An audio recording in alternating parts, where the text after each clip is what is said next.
welcome to Andrea.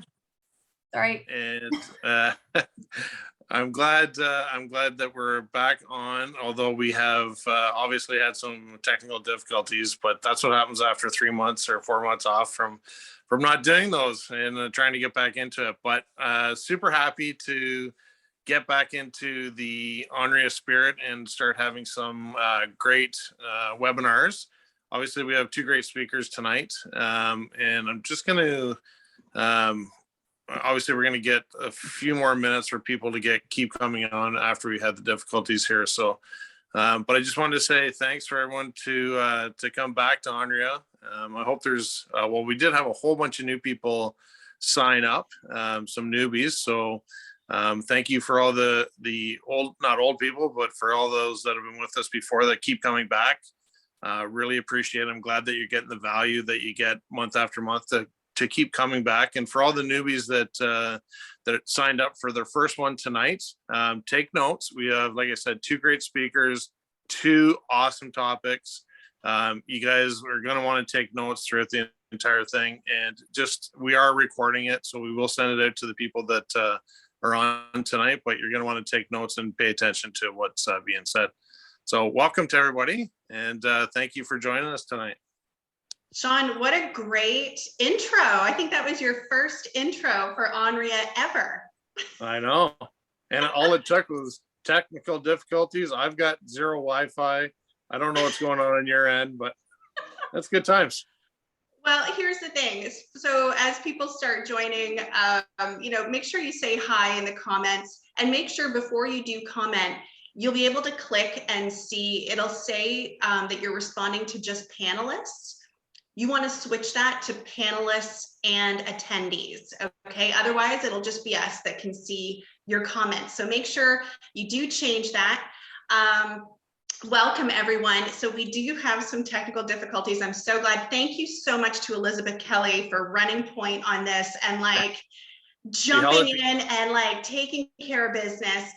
It's not always like this, I will say. I mean, we do have some issues from time to time, but normally our entire meeting isn't just canceled 15 minutes before we try and get started. So thank you to everyone for hopping over and joining us here. And like Shawn said, if you come in late, don't worry about it. We're going to be recording this. Okay, so who is here? Let's see in the chat. Where are you joining us from? Why don't you tell us your city, whereabouts you are in the world? Typically, for those of you who are new, Shawn and I run these meetings. We've been doing it for the last 3 years, the last year virtually.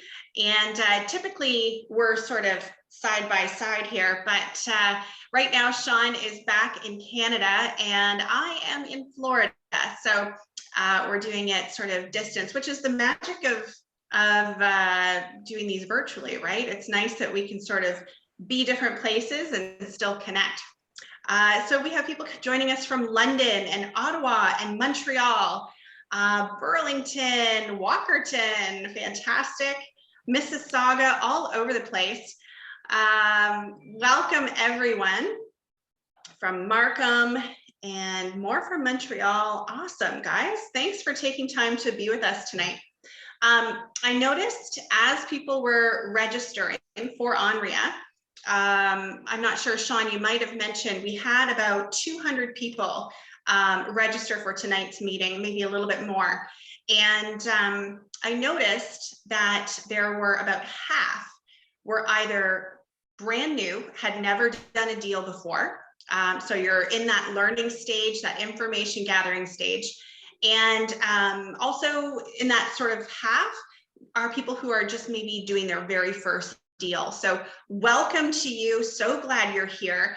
I know it can be a bit intimidating to join these events where, there's other investors, or maybe you don't think of yourself as an investor yet, but you definitely are. So welcome to you. We have, I want to say almost 100 people out of that registration group was intermediate investors. And then of course, we've got our advanced investors who are doing investing full time. So Andrea, if you're not familiar with who we are, we really want to be a space for everyone, not just the advanced investor. but also those who are new to the game. You're trying to figure things.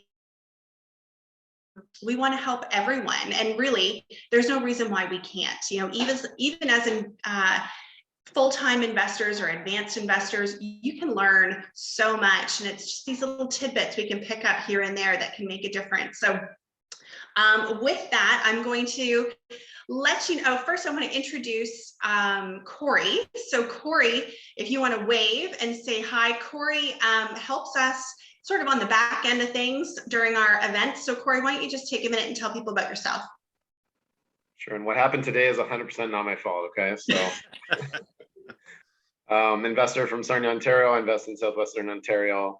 Been doing this for about 16 years. So been able to retire with real estate. And now it's just great to be able to bring people together and give value like this. I think we all need to get to that philanthropy giving back point, and it's great that we're all here to give back, which I think is like the top of the triangle for sure. Happy to be here to help. Did we lose Jenn again? Sorry, there we go. Yeah.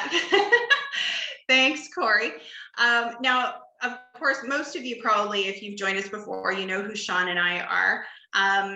We're investors full-time now. We live in Ontario, but recently relocated to Florida for sort of back and forth throughout the winter months. So we started Onria about 3 years ago now, out of the London area, London, Ontario, so that we could bring, bring investors, bring people like us together to share their knowledge. We didn't want, when we were running these in person, we didn't want this to be sort of a guru at the front of the room and, salesy, like run to the back of the room and sign up for something. That really wasn't, why we created Onria. We wanted to create a space where not only people could learn from one another, education piece, but also where we could network with one another, which during COVID has made it a little challenging. So one sort of workaround that we have been using is to get active in the chat. So if you're here, I'm going to ask that you not be a fly on the wall.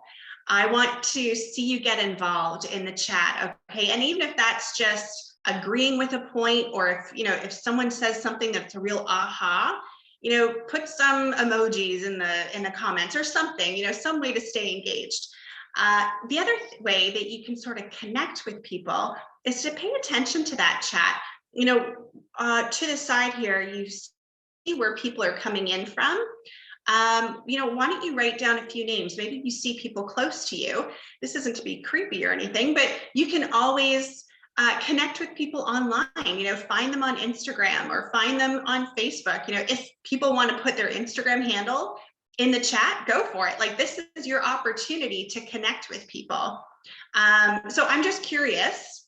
We're going to make a little interactive piece here before we get started with the night.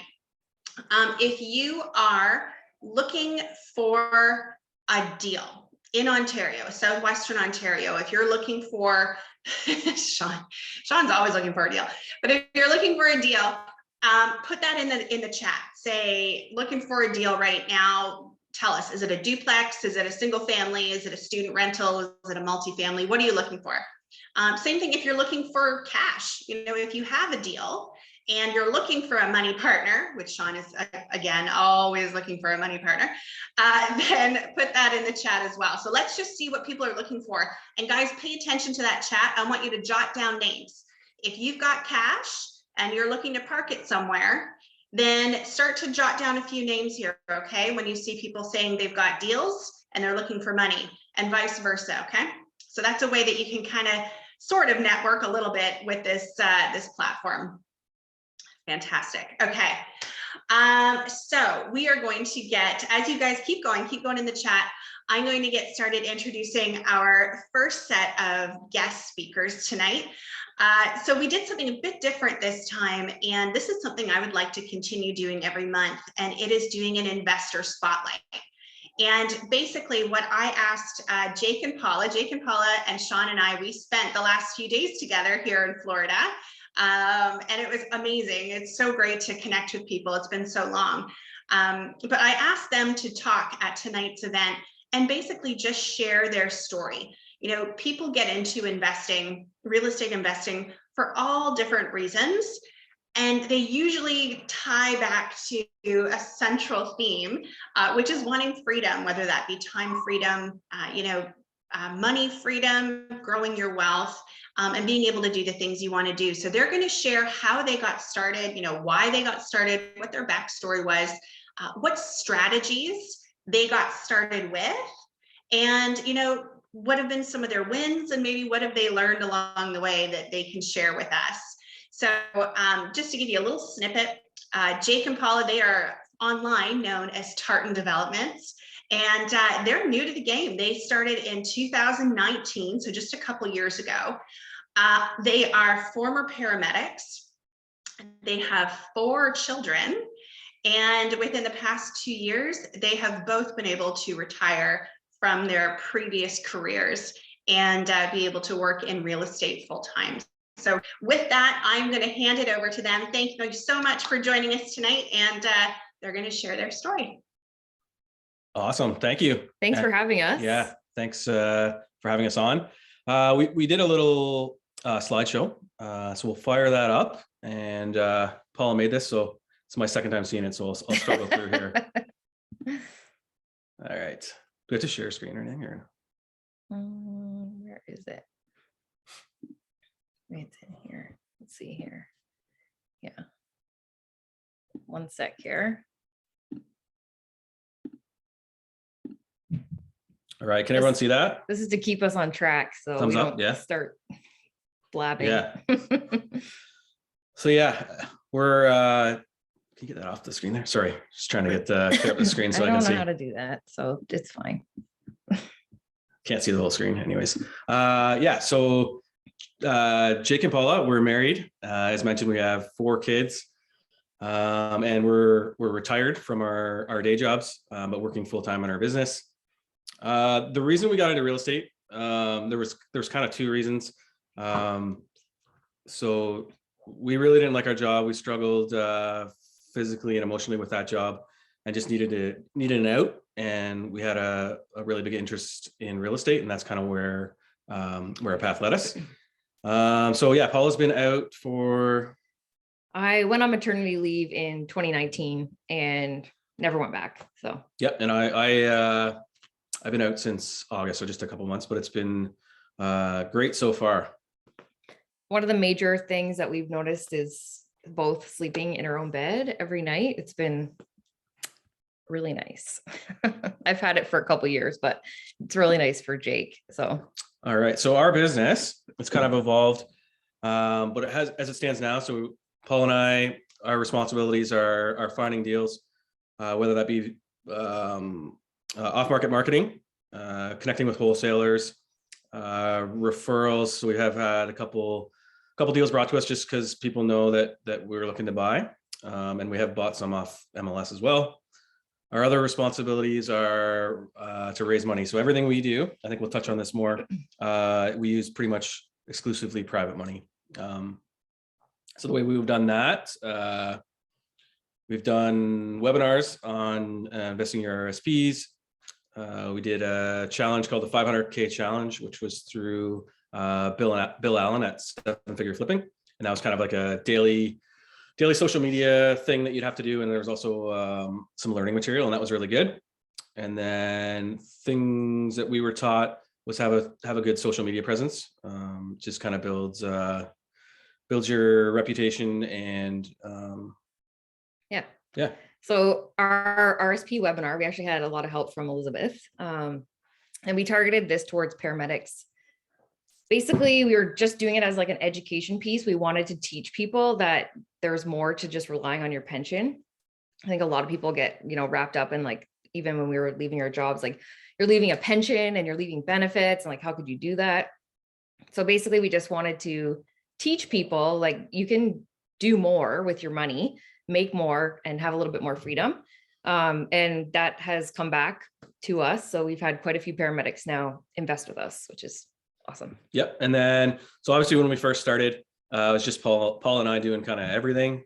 As we've kind of grown, we've hired a full-time office manager, and also a part-time staff member that is in charge of our short-term rentals.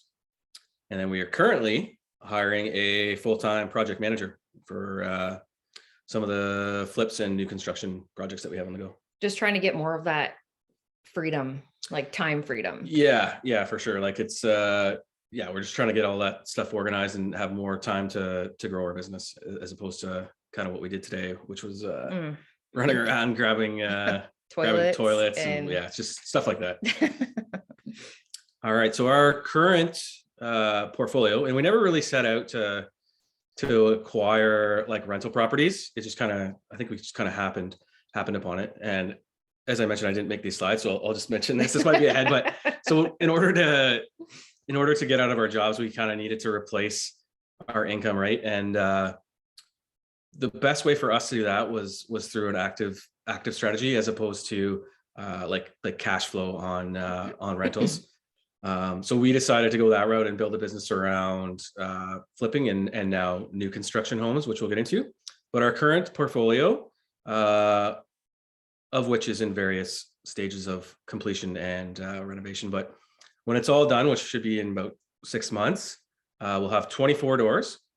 And we use the BRRRR strategy, if everyone's familiar with that. I'm sure most people are, but that's buy, renovate, rent, refinance, and repeat. So basically, you're increasing the value through strategic renovation.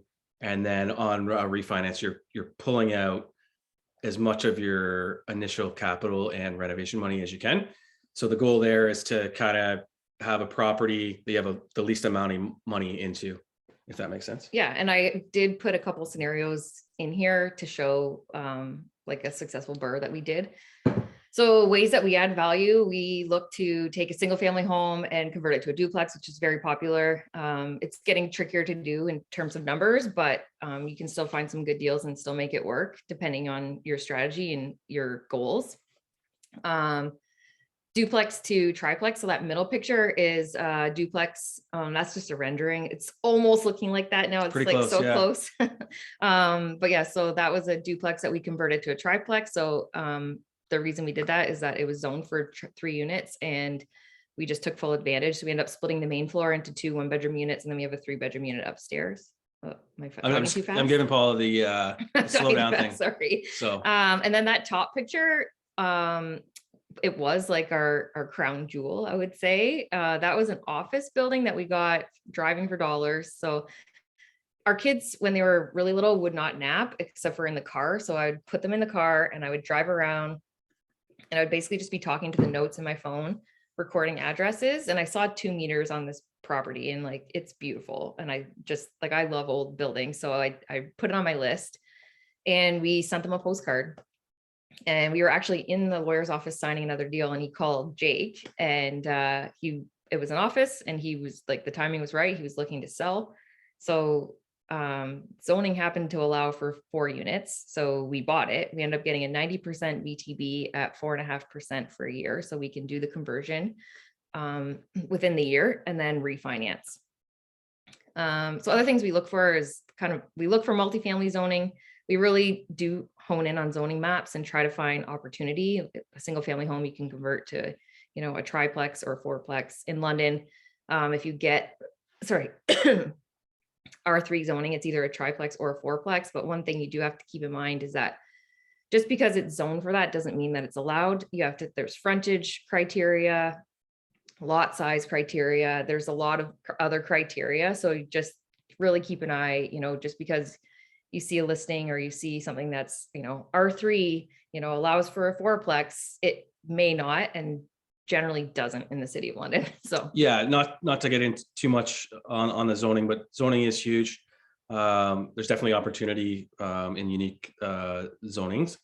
And yeah, like Paula said, yeah, just because it's zoned for 4 units, you always see in MLS listings, R3 zoning. And it might work out, but you're going to need like minor variances, whether it be for parking, frontage, lot area, that kind of thing. But just something to keep in mind. it's still doable For sure. but it's not always a guarantee and it will just take more time, which more time generally means more money. So That bottom picture is, I would say, our new crown jewel. So this is in Stratford, and it is a 9-unit building that we bought off market. It was listed on MLS probably 1.5 years, 2 years ago. And I saw it and I loved the building, but it was just, we weren't at the stage where we understood concepts and how to get this. And so just earlier this summer, I was thinking about it, and I just looked up the owner and sent her a message on Facebook, asking if she was still willing to sell, and she was. So we met, and so now we have this 9-unit under contract. We will get it in January. We also got a 90% VTB at 5% on this one, and she was wanting to have a VTB for 5. We prefer, to refinance as quickly as possible, get our money out. So we kind of compromised on refinancing after 1 year. Sorry. And this is just to, so yeah, sorry. Talking so fast, her throat's getting all messed up. And this is just to help her defer her capital gains. But anyway, so yeah, that's one thing that we're really looking forward to getting, and we'll end up using it for 6 short-term rentals and 3 long-terms, because there are 3 long-term tenants in there now, and we'll keep them until they decide to leave. But Stratford's a pretty touristy town. We've hired a crew to kind of take over the short-term aspect of it in terms of marketing, and it'll kind of be its own little business in itself. And criteria that we look for when we're looking for something that we plan to keep is how much money are we leaving in there? We ideally 0. If it's, something really good, we'll leave a little bit in. It really just depends, and it must cash flow. Like, cash flow is not, we're 100%. not, we're not. That's with appreciation. management, with what am I saying here? Management, maintenance, CapEx, all that kind of stuff. So we're gonna move ahead here with Paula. I didn't know Paula liked to talk so much. I think she's gonna give you her whole life story there for a second. All right. So who wants to get into some numbers? So all right. This is a recent flip that we did. Do you want to talk about it? You're gonna give me a turn, eh? Okay. Yeah, okay. Let's see if I can. Yeah. So yeah, this is a recent one. Real quick. Yeah, I gotta go quick. I think we only have like 2 minutes left. You just talked about that phrase. Anyways, this is a recent one. It just sold and closed. So we bought it off market, 340,000. Closing and carrying costs. So this one took 7 months, kind of close to close. With the private money we used, it's pretty expensive. We had a 4% lender broker fee, 9% interest on the first position mortgage, which was 100%. Legal, land transfer fees, utilities, taxes, and the interest we paid on the renovation funds was $50,000. The renovation was $120,000, and we sold that one for $651,000. And the realtor fees were $30,000, just over $30,000, and that one was a profit of $109,000. And then realtor got her 2% as well. That's Paula. That was her joke. So this is one that we did. Which one's this one, Paula? Is this the one we kept? This is a burr, yeah. Yeah. So this is kind of one of the first duplex conversions we did that we kept. So this one we bought for $435,000. Closing and carrying costs, kind of the same deal as the last one. That was just over $48,000. Renovation was $140,000, and we got an appraisal at $800,000, which is more than we anticipated. We were kind of thinking like $750,000, and then we would have left around like 40 or 50 grand in. But this one we got $800,000, and we were actually able to pull a little bit of money out. So I guess the perfect burr, they call it. We pulled 14 grand out, tax free, and then the rents there are $3,900 for both units, or sorry, for both units included. We separated hydro. So with all the things that I mentioned, 2% vacancy, I think I used 5 and 5 for maintenance and CapEx. We self-manage that one, so that's not in there, even though I said to put that in before. But it's $366 a month cash flow, which is not great. That's kind of why we mentioned we couldn't really retire on cash flow. Not us, anyways. We would need a lot of doors. So that's that one. So this is kind of our. I feel like we didn't really give a whole backstory much, eh? So we kind of started about 18 months ago, full time. I think I do talk about that. Oh, I didn't make the slides. I rearranged them and now I don't. Anyways, so yeah, we started about 18 months ago. So in the last 18 months, this is kind of what we've done. So we've done, I said 18 months, 23 months there on the slide, 27 deals in 23 months. 58% of those deals were off market and 42% were MLS. So some of those off market were sourced from us, like we do Facebook ads, direct mail marketing. The rest was wholesalers and some actually just networking. Yeah. Private money. So in the last 23 months, we've raised over, what do we got there? Almost 12 million. And then for every project that we sell, we like to give back. So there's a, what do you call it? Like not company. Charity. Charity, there you go. It's called I've Got Your Back 911. It's kind of related to first responders. So we donate $500 for everything we sell back to them.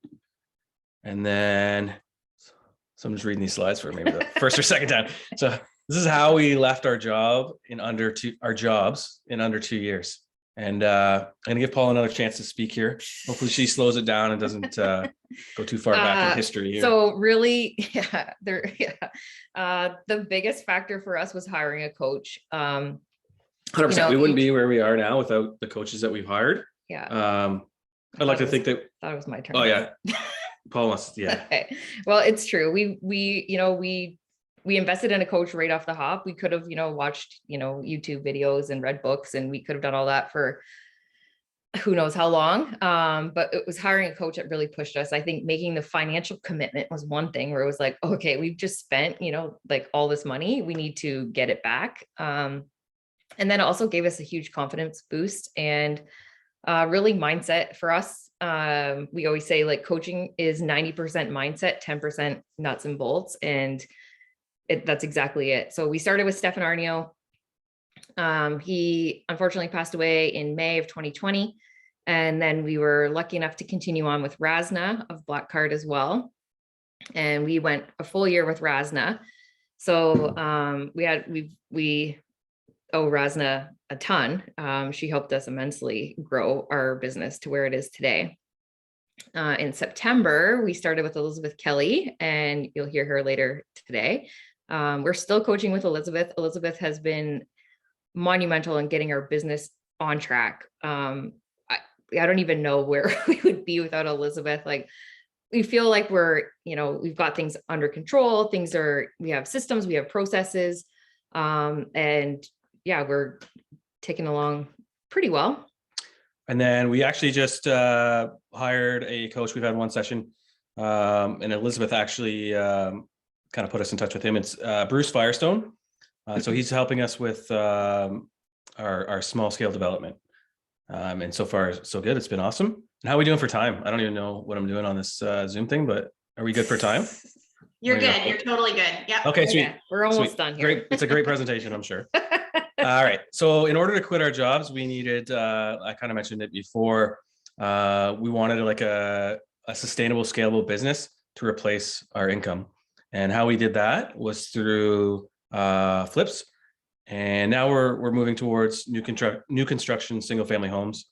So we are Tarion registered, pending just kind of approval of that. And we have 3 new construction homes lined up for next year. As soon as the weather gets nice. And then we're trying out the short-term rentals. It's going pretty good now. Just kind of gives us a little more cash flow. Paul is a realtor, so that helped. And passive income, which we try not to really touch, is just the long-term rentals that we have. And we're doing private lending as well. And this picture here that Paula so nicely put in is me, real deal, calling in, what does it say? Call and quit. Yeah. So I was supposed to work.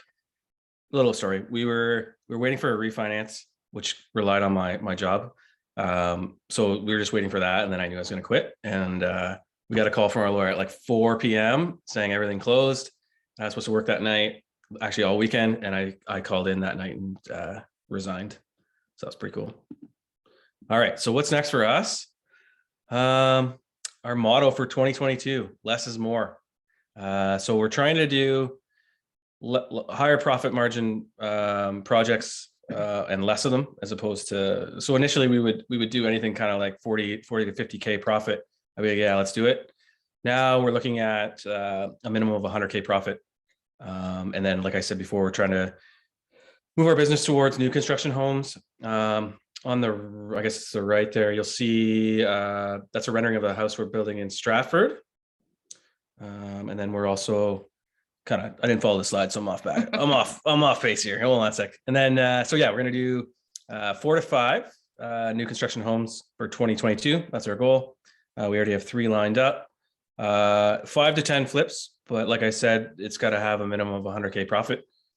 And then we have, this is another kind of aspect we're trying to grow. I think maybe I'm a little bit more interested in this than Paula, but is like small scale development. So we have a 6-unit property, or 6-unit building we're building in Strathroy, which is just west of London. And then we have a 3 to 5 unit building in London that we're building. And I say 3 to 5 just because we're not sure how many units the city's going to let us do. So, and then we want to acquire 1 to 2 more development projects for, Paula says 2023, I would say 2022. We'll buy them in 2022. Yeah, and then start in 2023. They take time. And then, yeah, any buy and holds that make sense for us and are interesting. So that's kind of what's up next for us. Let's see what's on the next slide here. Tips for success. And I'll let Paula do this one. So these are kind of things that we think will like set us up for success. So we invest in ourselves right off the hop. We always buy right. We always buy right. So we're buying. She says always, but okay, we try to. Yeah. We try to buy right. Mistakes have been made. Yeah. Everyone will make mistakes, Yeah. but even the mistakes we've made have not been terrible. Yeah, no, mistakes. huge. Yeah. Set goals. Goals 100%. are really important. That's something we really struggled with in the beginning. You write them down for sure. Our first phone call with Stefan, he was like, "Tell me your goals," and we told him, and he was like, "Those are terrible goals." We just didn't understand the concept of setting goals, so it's something you should look into. It's not just as easy as It's saying like writing down. Yeah, like I want to do this. It's like Yeah. I want to do this by when, how, and map out a plan. You need to map out the whole plan. 100%. Hire the right team members. So investor focused, like mortgage team. You almost said realtor because you wanted to plug yourself. Oh, Eh? yeah, investor focused realtor, lawyer, all that stuff. Like, we're fortunate now if we have a question or we have something we want to run by our lawyer, it's as quick as picking up a phone call and being like, "Hey, like, what do you think about this?" And having that team member it's been amazing. Just having that network with other investors. You learn so much from other people doing what you're doing or what you want to be doing, and have a social media presence. Let people know what you're doing. I think it's a great way to build credibility and Credibility. That was the word I was looking for before. Oh yeah. Yeah. Well, Definitely builds I credibility. know that it's been spoken about at Honorea before, and I agree completely. I think it was Sarah Eder that was talking about social media presence, and it's very important. All right. I'm so excited to see what's on the next slide. We did a presentation last night and I'm getting them mixed up. This is not the same as the last one. Anyways, that's it. Hey, eh? we're done. I thought we had pictures and stuff. No? No, I didn't put any pictures. in. I That thought we had last pictures. night. That was last night. I was waiting to show you guys something, but it's not there. What So were you showing? I wanted to show the new builds. We had the one, but we got a couple other ones. Oh, Anyways, yeah. So thank you. I hope that was it's somewhat informative. Anyways, here's our contact info. And yeah, we're going to go to. we're like most active on Instagram if you're looking to Yeah. connect to us. So We're gonna open up the chat. you're gonna open up the chat. Yeah, let's do it. Okay. My goodness. Amazing. Thank you guys. Yeah, so we did have some questions come in, and I've got some things I want to ask as well. Okay. So, Do it. so one of the questions that came in was back to your property in Stratford that you picked up. And you mentioned that you were doing some short-term rentals. So where do you plan on hosting those? Is that like Airbnb, or are you doing it independently? So we're not fully decided yet. Initially, it was going to be Airbnb, but we have this team now that specializes in short-term rentals in terms of marketing, and they'll do like a website for this place. So this was operating fully as an inn pre-COVID. So there's no long-term tenants in there. It was 100% an inn, which is also why it's out on MLS. People struggled to finance it. So she had people put under contract numerous times. They couldn't get the financing because of the short-term rental aspect. So anyway, yeah, that's the plan. Probably will be on Airbnb, but we'll also have a separate booking and website for that place. Awesome. Cool. Let's see. There were, was there any in the Q&A? No. So, and that was my fault. I didn't do that housekeeping piece. So let me go back through, or if you have a question, oh, let's see. Someone asked, why do you change coaches all the time? We haven't changed coaches. It's just been a progression. So our first coach was Stefan Razna, and then we're working with Elizabeth now and continue to work with her. And then the latest coach that we have is for something totally different. So it's a continuous process, and then we hire people for what we're looking to be coached at, if that makes sense, right? Yeah. So there's quite a number of newer investors here. Yep. What was something, you know, how did you know who to pick as a coach? That might be something that people are struggling with, you know, who do I go with? Actually, funny story. So when we decided, it's not funny actually, but that's what people say, right? It's a funny story. So Paul and I decided, we were like, we're going to do this full time. Let's hire a coach. And I actually reached out to Shawn. I think I asked him if he coached, because he was someone, both you guys were someone that we looked up to, and I was like, wow, we want to do that, right? Like, this is amazing. And you guys weren't coaching at the time, but he said Stefan Arnio, and I'm like, okay. And we looked into it. I don't think I knew who he was at that time.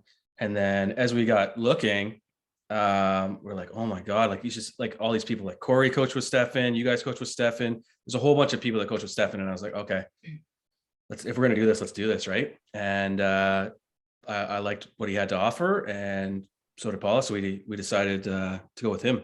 For us too, it's like a personality thing. Like, we have to drive.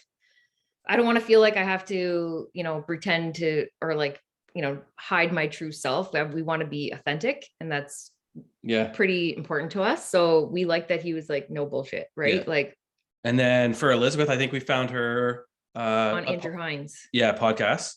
And then the newest coach, Bruce, actually came from Elizabeth. So yeah, and with Elizabeth, she was on there on Andrew Hines talking about like large scale multifamily, and we're like, oh, that's next. Like, we were going to do large scale multifamily. That's, you know, that's what we want to do. And then we, you know, started working with Elizabeth and like started breaking down our business, and she got us to really narrow down and focus on what we truly wanted to do. So like, neither of us really enjoy being landlords. So which is why we're kind of taking the short-term rental approach. About which properties we keep and which ones we sell. So working with her, we realized like that large scale multifamily isn't really for us, at least not at that point. So we got to focus on other things. And then, now we're wanting to do more development. So we're shifting to a coach that really focuses on development. Amazing. And you know what I really liked about what you said was that you didn't want to do the YouTube thing, you know, trying to teach yourself. You had made up in your mind, this is what we're going to be doing. Let's get someone to teach us. And you said investing in that lit a fire under your butt to like make your money back, right? So unlike some people who are sort of trying to figure it out, it's not a big deal if they go maybe 6 months and don't put an offer in, whereas you were like, hang on, I've paid for coaching. I need to make this money back. And Paul and I are like super impatient people too. So, and at the time we were like, we gotta like, I remember another story, not funny, but another story. When we first talked to Stephanie, he's like, I can't remember exactly what he said, but he's like, there's two things that motivate people. It's pain and pleasure, which I agree with. And at that time, when we started, we had both. So our pain was like, we got to get out of our jobs. This is like brutal. Like, I can't, 2 years is not an option. Like, it did take 2 years, but like, at the time, like, this has to happen now, right? Like, I'm not going to fart around for 10 years. Like, this has to happen now. So let's fast track this and let's do this. And then obviously, was I say pain and pleasure? And then pleasure, obviously we wanted to create a better lifestyle for our family. So yeah. Awesome. Yeah. Let me see here. Got lots of stories. I'm just trying to go back through the chat to see if there were some other questions. And if you guys typed a question in and it's kind of way back, pop it in again. Jen, yeah. Jen, there are 2 questions in the Q&A. I don't know if you can see that or not. Oh, okay, I only see one. So go ahead and why don't you read those out, because I can't see the other one for some reason. Sure. Wendy said, I've heard the current government is looking to no longer allow flips. Any word or thought? You want my thoughts on the government? We can do We don't that. have time for that. We We can do don't have that. time for that. So yes, there is talk about that. I don't know if it's not allowing or just a higher tax. But There, I can't say for sure. it was a flipping tax if you sold a house within a year, I believe is Yeah. what it was. I think if you're vaccinated, you're exempt though. That's just a joke. It's a vaccine joke. Sorry. Had to. But anyway, also why we're transitioning, it's not why we're transitioning to new construction, but it helps that we are transitioning to new construction. So, you know, if flips no longer are feasible or we can't, you know, hit that profit margin with the new tax that we want, Yeah, and then there's a huge housing shortage in Canada and Ontario, which is only going to get worse with immigration. And it's new construction was something we wanted to do. But I actually have a funny story. this one better be funny now. I was at one of our flips and the Liberal candidate door knocked at the flip and he was like, "Hey, can I get your vote?" And I was like, "Actually, no. I'm in my flip. Like, I'm a flipper and you're imposing this tax." And he was like, "Oh, well, they're a real big problem." And I was like, "Well, how many flips are happening in Canada a year?" And he was like, "Oh, like, I don't know, but enough for this." And I was like, "If you can't answer that question, like how, like I would be curious to know how many flips are happening in Canada that are, you know, creating this crisis in the housing market." But anyway. That was a funny story though. It was funny. Like, he didn't come to my house. He was at a house that I was flipping. So well, yeah, that's a whole other story. But to sum it up, yeah, I have heard that, and I think it'll just be a tax, but whatever. I hate the government. Anyways. On that note. Yeah, what's next? The second question was, Chloe asked if you have a cash flow amount that you aim for with your buy and hold properties. $200 a door. That's for long term. But yeah, try to get in it up terms with- of like having like a maximum amount or a goal that we're trying to get to, we don't. We really just buy the ones that we like. Yeah. Or the And just ones make that- sure, and I think I said it before, just make sure you're using real numbers on your maintenance and vacancy and all that stuff. So yeah. yeah, $200 a door, which is not very much. Rosa has a question here. Well, first she said, great presentation. Oh, thank you. Glad you liked it. Almost 12 million in private lending. So did you always use private lending, or did you start with the banks first and then move to private when you needed to? Yeah. So the first project we ever did, we were able to kind of finance like through Scotia. It was a flip severance. So we qualified for that with our jobs. And then from then on, we moved into private money just to kind of get to where we wanted to get, like scalability wise, we needed to use private. So it was, we would only be able to do one at a time if we were using our own. Yeah, we can only do one. We wanted to do more. So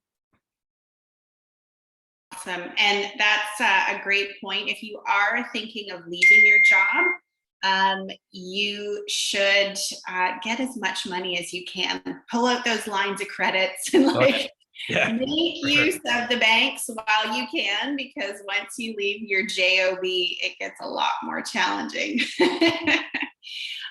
Let's see. Shawn had a question. If you would ever buy a house full of frogs. Frogs and snakes. Never. I got a question for him. No, you don't. But I won't ask it. We had a little incident with a frog here in Florida, which was I don't like frogs. So whatever, that's normal. Everyone has their thing. It's fine. Yeah. Let's see here. We have another question. Did you find the T4 is really only crucial for the first one? So it was crucial for the first couple refinances we did. But I think eventually we would have got to the point where we were kind of capped out anyways on our income. So we've moved to credit union, which doesn't really factor in. It doesn't factor in our income. It's based on the property itself and how that performs. So that's where we're at now. It's a little bit of a higher interest rate. I think we're at about 3 right now, and then just getting 75% loan to value as opposed to 80. But it's worth it to not have to work. So yeah. Absolutely. Yeah. And let's see, we got another question here. In terms of private funds, did you go through mortgage brokers? Is it promissory notes, registered funds, or like a mixture? It's a mixture. So we we have a great relationship with a couple of brokers that we use. We try to raise as much as we can on our own because it's ends up being a little bit less money. We did that RSP webinar, which got a lot of Registered funds. yeah, a Yep. lot of registered funds. Even some promissory notes too. We have people who, you know, maybe didn't have quite a large RSP and they like had $100,000 line of credit. And so they did that on a promissory note, like stuff like that.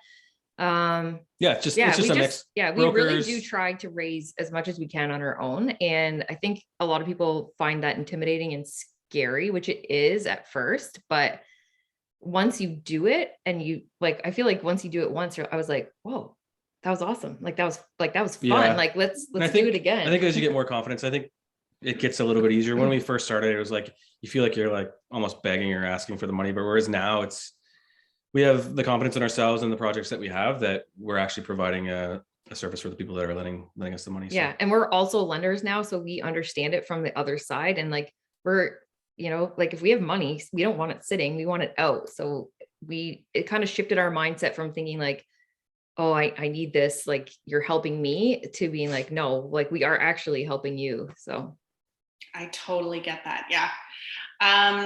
Okay, a couple more questions here. other question. No, that's all. So someone was asking, how did you negotiate the VTB with the seller?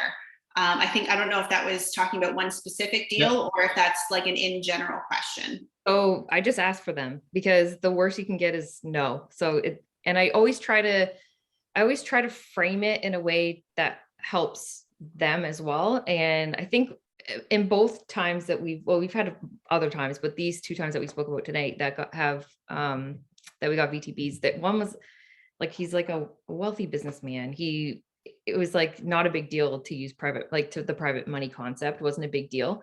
And then the inn, that took a little bit of convincing, I would say. Like she wasn't super comfortable with it. And I explained it to her and the benefits to her. And like the security too, like she, it was still, she had good security. And then when we made her an offer, we gave her two options, one with the VTB, one without. And she took the one with the VTB because it was the better deal. So. Awesome.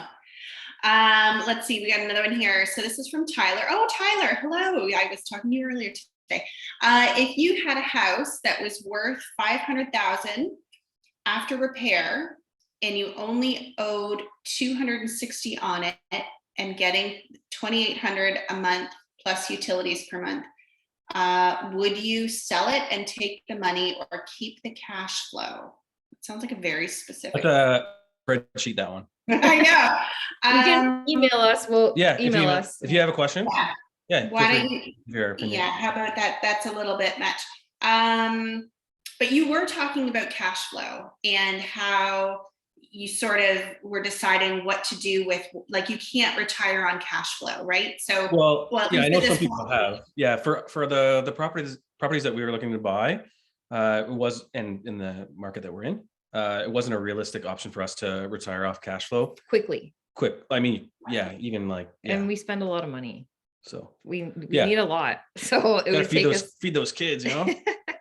But yeah. So what was I saying? Yeah. I don't know. Anyways, yeah. Okay, we'll take one more question here. Yeah. Come on. Is finding land to develop challenging? And do you have to compete with bigger developers? It is challenging, yes. Competing with bigger developers, no. I would say we're competing with home builders. So yeah, yes, it's challenging. You can find something if you're combing the MLS, you can sometimes come across something. Then you're competing with probably like home buyers for themselves.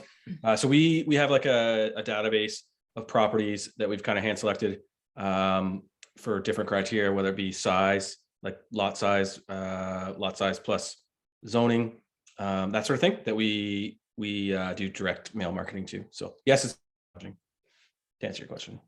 All right, actually, there's one more question here because it's good. I like this one.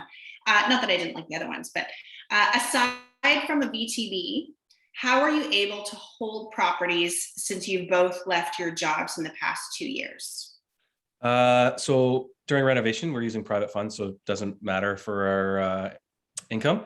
And then on refinance, like I mentioned before, we're using Credit credit union. union. So it doesn't rely, it's how the property performs. You get a little bit less loan to value and a little bit of a not even higher interest rate, but a little bit higher, but still good. So we're getting 75% and around 3% interest rate. And they also base it on relationships too. So like we sold ourselves to them. We we gave them a bio and bio. a story and showed them, all the things that we were doing and like how we, the success we were having, and it's worked out. It is definitely about relationships with the credit union. Our private mortgage brokers, the same thing too. It was all relationship based, right? So they know us and what we're doing and our past projects. So that's how we did it.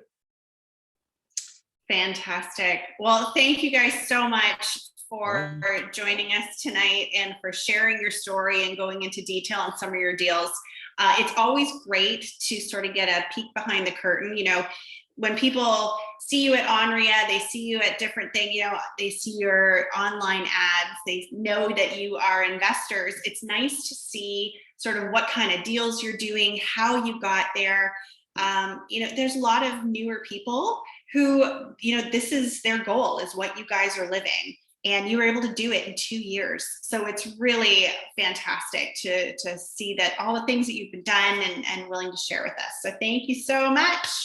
Thank you. Thanks for having us. I'll end this with another funny story because you just mentioned that. Yes, anyone can do it, because I remember I was actually going to start with this, but I forgot.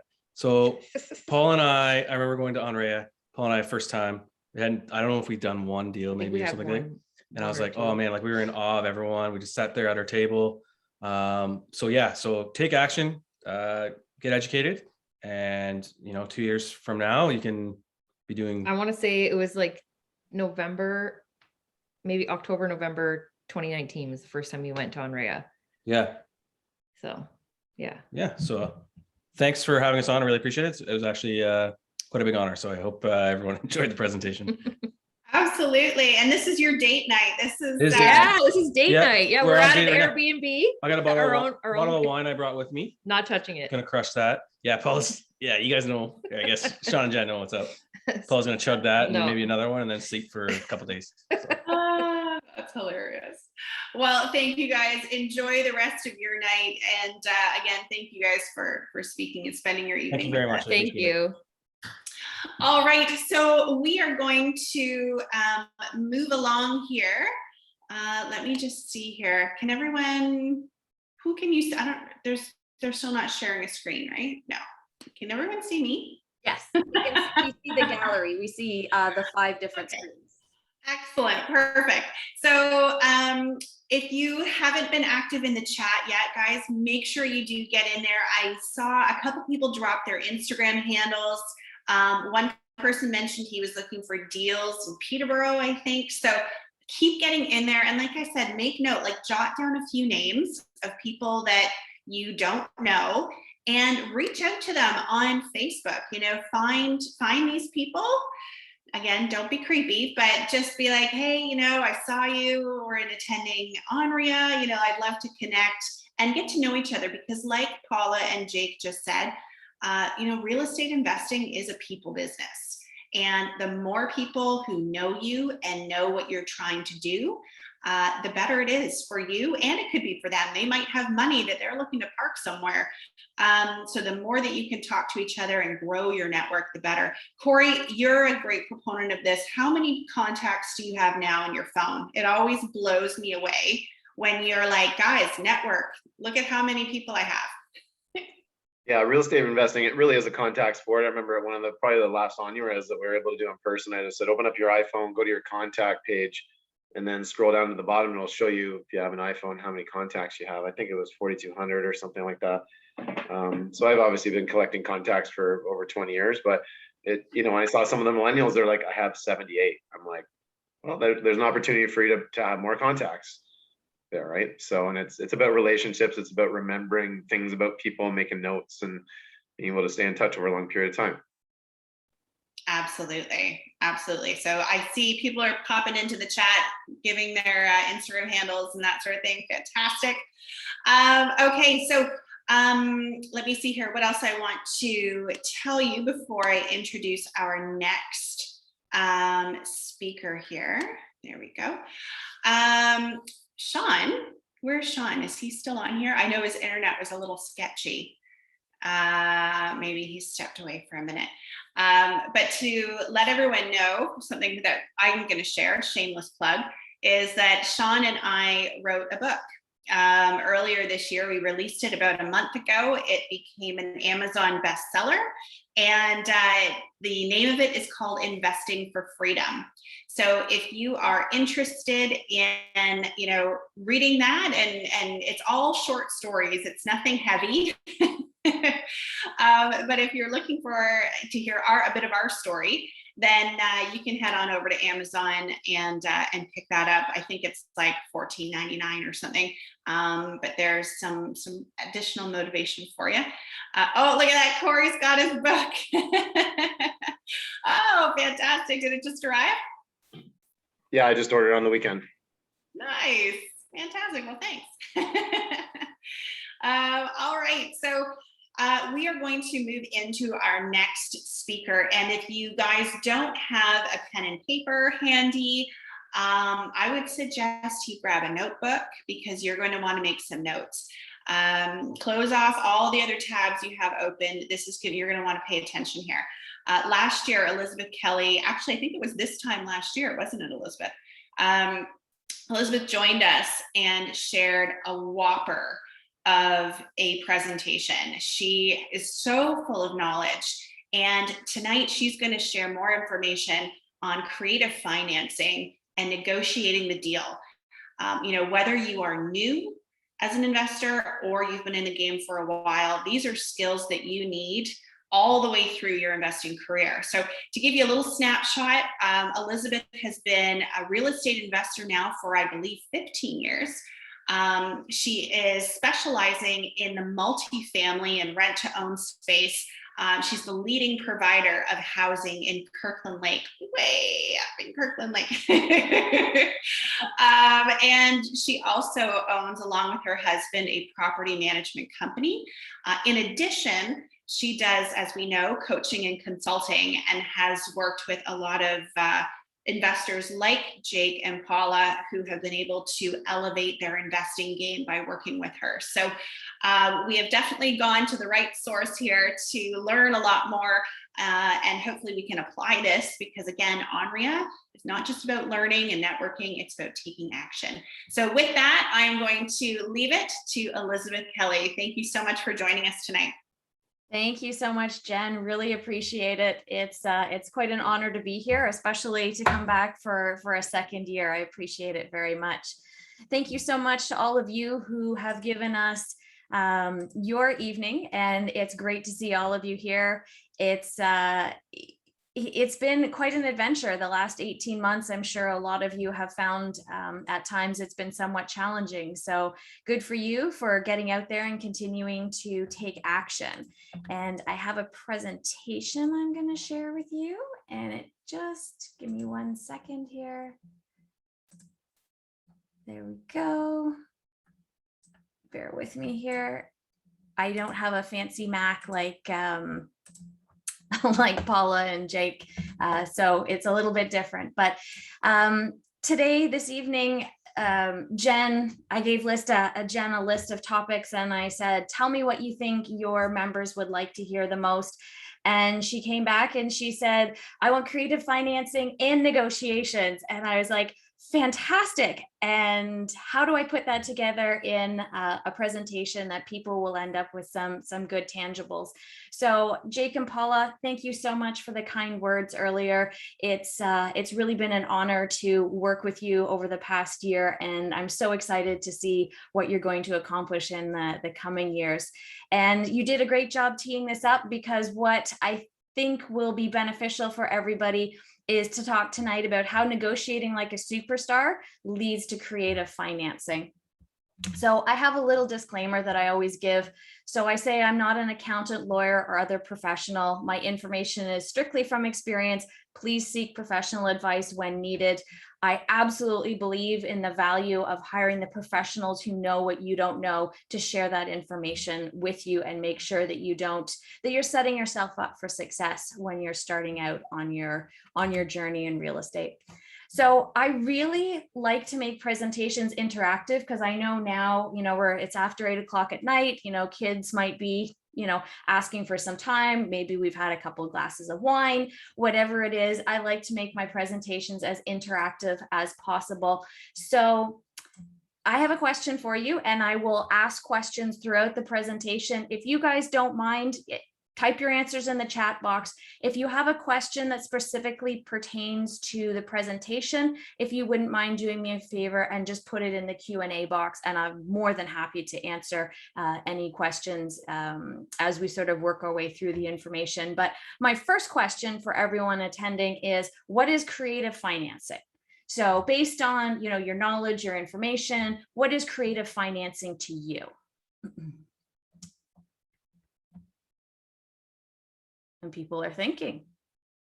It's very quiet.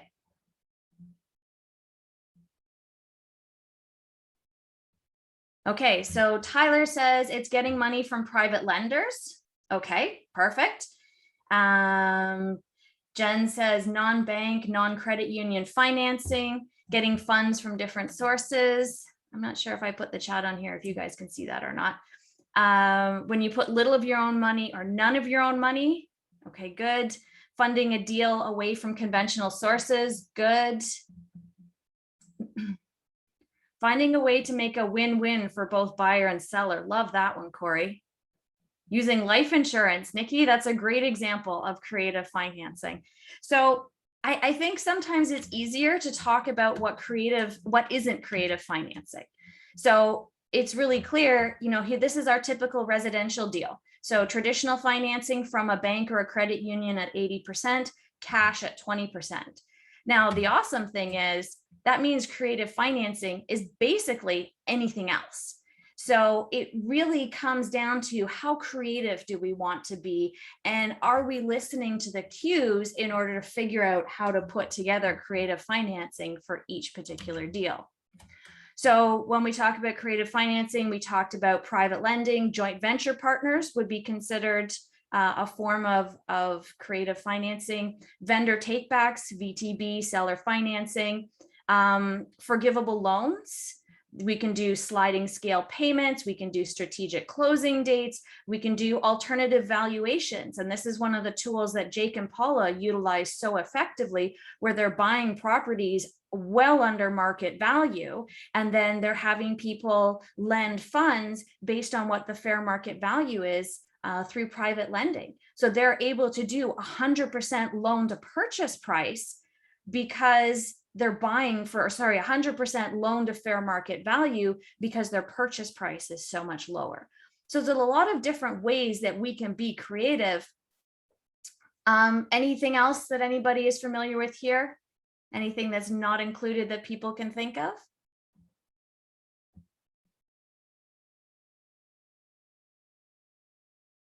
Okay, so here's the thing that a lot of people don't understand, Rrsps. Yep, absolutely, Tayler. So that would be private lending from registered funds as opposed to from somebody, taking money from a home equity line of credit or a line of credit, absolutely.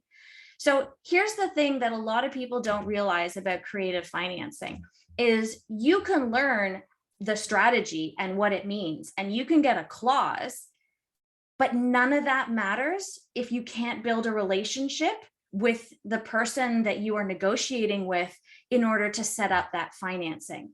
So I think if we talk to Paula and Jake, they would tell you they didn't say, hey, can I buy your property? And by the way, will you hold a vendor take back mortgage at 90% for 90% loan to value at 5% interest? They're going to tell you that, they built a relationship. In fact, I know the lady that they bought the 9-unit from, they must have met her for coffee 3 or 4 times. And then they presented the idea of the vendor take back and showed her why it was so beneficial. So when we talk about creative financing, we think a lot of times, well, it must be just to do with the seller. And it's not, because we can do creative financing with joint venture partners. We can do it with private lenders.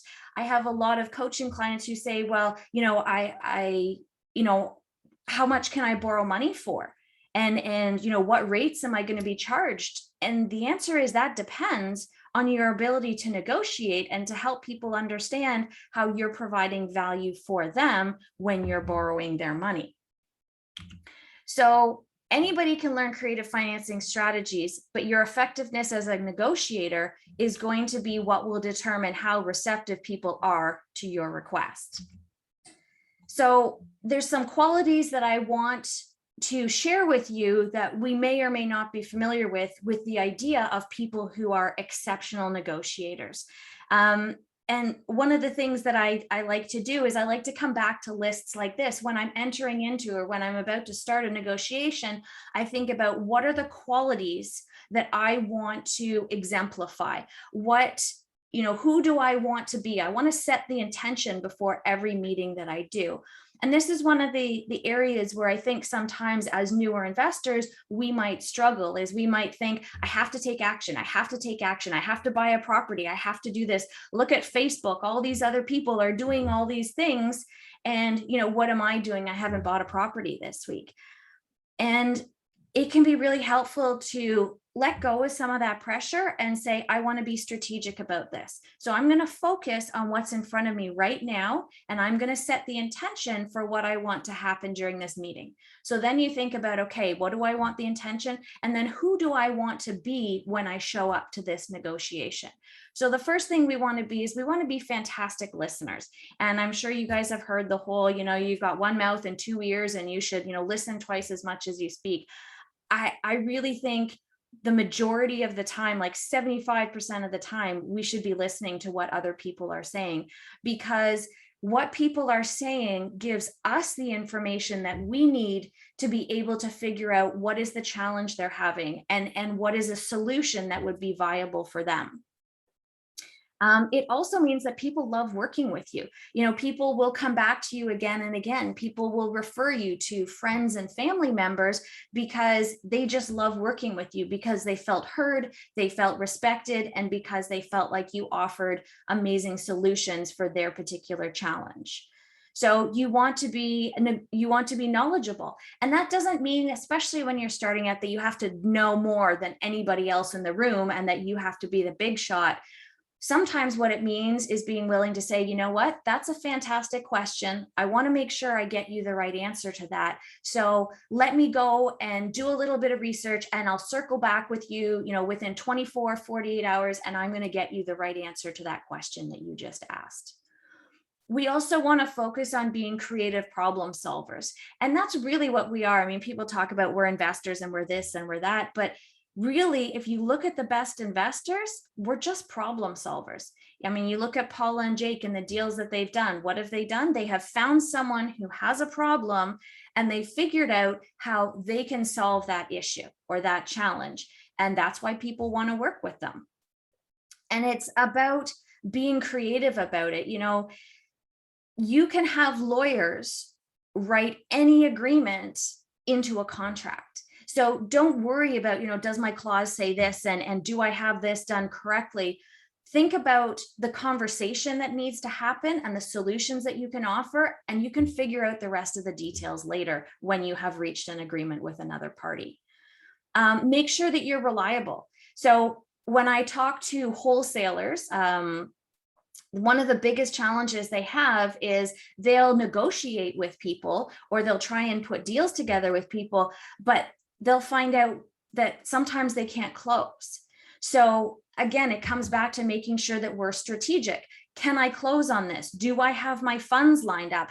Do I have an introduction to a mortgage broker who will help me put together the private lending? Do I have somebody in my back pocket who told me they have $500,000 in funds, so I know I can go and put in offers?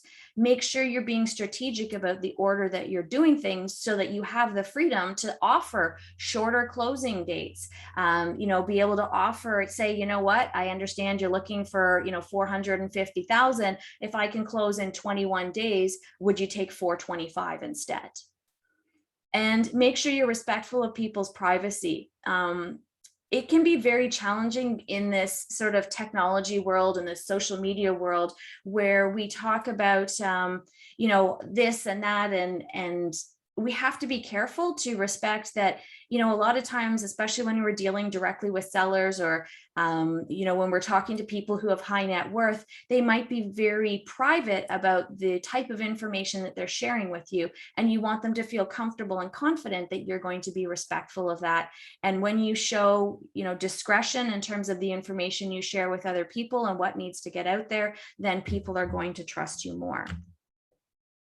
So in order to set yourself up for success when you're negotiating and you're talking about creative financing, the first thing you want to do is find people who actually are open to creative financing. And that's one of the biggest challenges I think we have in the market right now, is that people don't need to take creative financing. If you are selling a multi-unit building right now, you don't need to take a vendor take back.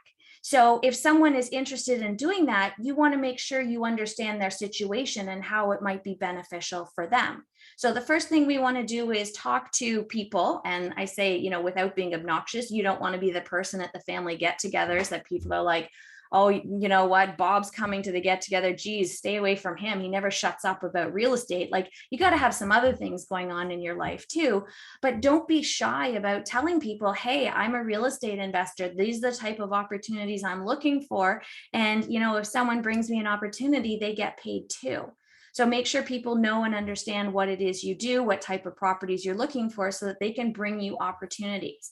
And sometimes it's as simple as creating a really interesting elevator pitch, or maybe it's, preparing an investor information package so that instead of having to talk about yourself face to face, maybe you can offer it as part of, hey, these are the types of deals I do, and here's a little bit about me and my company. The next thing you want to do is make an effort to go places where opportunities will surface. So whether it's landlord groups, investor meetings, family or friend gatherings, it's much more challenging to find deals and opportunities if you're really more comfortable just, being at home on the couch in your pajamas and behind your computer. Because the best opportunities, as Jake and Paula said earlier, they drove around, they saw some properties, they sent out some letters and some postcards, they connected with people, and that was how they found some of their absolute best deals. And the other thing you want to do is actively look for motivated sellers, lenders, or joint venture partners, and then spend some time getting to know them. Figure out what's motivating them, and then brainstorm some solutions to their issues. Sometimes you don't know what people don't know. So maybe there's an opportunity to ask for a vendor take back mortgage. But if you don't understand someone's situation, then you don't know if that's a solution or just another obstacle that you're actually presenting to them. Corey said, be the flame, not the moth. Have people come discuss what you do with you first. Absolutely. Love that, Corey. So the first thing that we need to do when we're setting ourselves up to be able to negotiate creative financing is we need to determine the needs of the other person. So whether it's a private lender, whether it's a seller, or whether it's a prospective joint venture partner, first thing we need to do is ask a lot of questions and listen carefully to the answers. Put yourself in their shoes, convey empathy. You want to ask open and closed questions. Try and get an understanding of who they are, what their goals are, what they're looking to accomplish. Are they looking for cash flow? Are they in a position, what is their motivation for selling a property? These are some of the biggest questions. I would never throw in an offer with a vendor take back in the initial offer. To me, I'm going to set myself up for success if I try and open up a dialogue, get an understanding, and then present to them the idea of a vendor take back with the benefits that it's going to serve for them. So you want to make sure that you're being observant as you're asking questions and they're answering. Watch people's body language, watch people's tone. Most people are not going to just barf their life story all over you without a filter the very first or the second time you meet them. It's going to take a little while to build that trust before they open up. So pay attention to what's not being said too, because sometimes that's as telling as what is actually coming out of their mouths.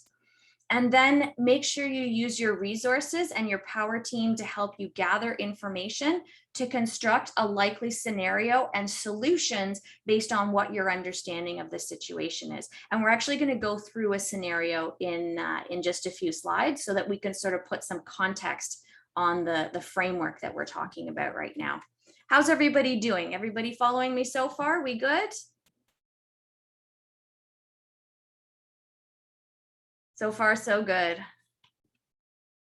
Awesome. Okay, good. All right. So step 2 of our process here, of our negotiation process, is we're going to present solutions. So my primary focus always is to present solutions that have a positive impact and a benefit on the other person that we're negotiating with.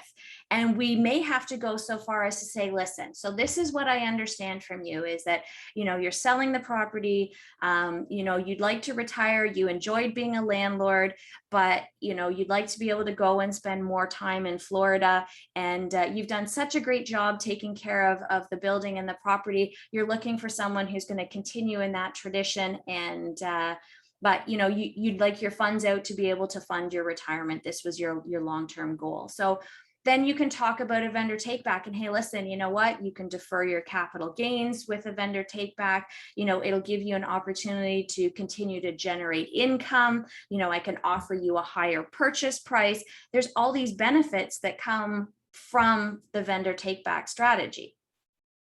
You want to make sure that you're communicating your solutions really clearly. A confused mind will say no. If someone says, well, what's a vendor take back? And you're like, well, it could be like this, but you could also do it like this. And sometimes I've seen it like this. And, we really should talk to a lawyer.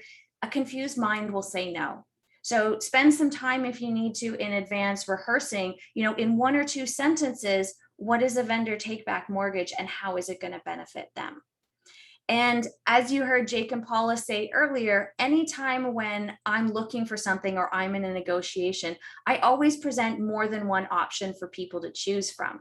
And Jake and Paula, when they were buying the 9-unit building from the lady, they presented her with 2 different scenarios.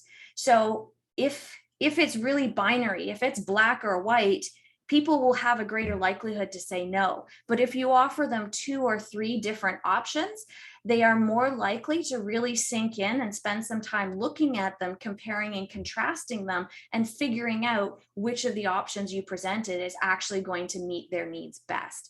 And I find it's much easier. And if you say to someone, well, did you like this one or this one? And they say, well, I like this about this, and this part over here appealed to me, then maybe you can put together a 3rd option that combines the best parts of each one.